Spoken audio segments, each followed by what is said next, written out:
বন্ধুরা, এটা হচ্ছে পেচিপাড়া যাওয়ার রাস্তা। পেচিপাড়াতে যাওয়ার সময় এই রাস্তার সাইডে দুদিকে রপার বাগান দেখতে পাবেন, পুরনো মন্দিরও দেখতে পাবেন। চারিদিকে মন্দির আছে। তামিলনাড়ুতে সব থেকে মন্দির, ভারতের মধ্যে বেশি সংখ্যক মন্দির দেখতে পাওয়া যায় এবং মানে ডিজাইনের বিভিন্ন রকম কারুকার্য দিয়ে করা এইসব মন্দিরগুলো। বন্ধুরা, তোমরা এই ভিডিওটা দেখার আগে বলছি, অনুরোধ করে তোমরা বেশি বেশি করে শেয়ার করো, সাবস্ক্রাইব করো আর লাইক করো। পারো তো তোমরা কমেন্ট করে জানাও যাতে ভিডিওটা কেমন লাগছে তোমাদের। এইখানে বানরও দেখতে পাওয়া যায়, আমাদের দেশের মতন মুখ পুরা বানর নয় এগুলো, কোনো মুখ পুরা নয়, এগুলো ছোট ছোট বানর। এগুলো হনুমান নয়, এগুলো বানর।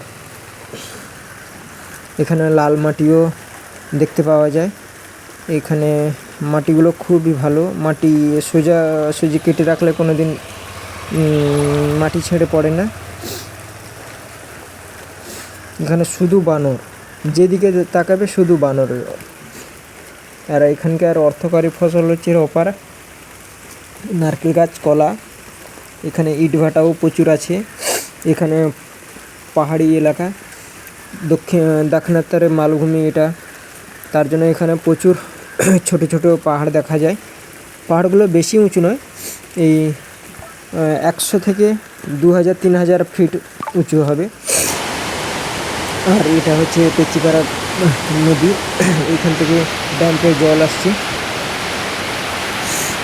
এই নদীটা যাচ্ছে কাঙ্গাপট্টনম পর্যন্ত। আর এটা হচ্ছে বাঁধ, পেচিপাড়ার বাঁধ, এতটা লম্বা।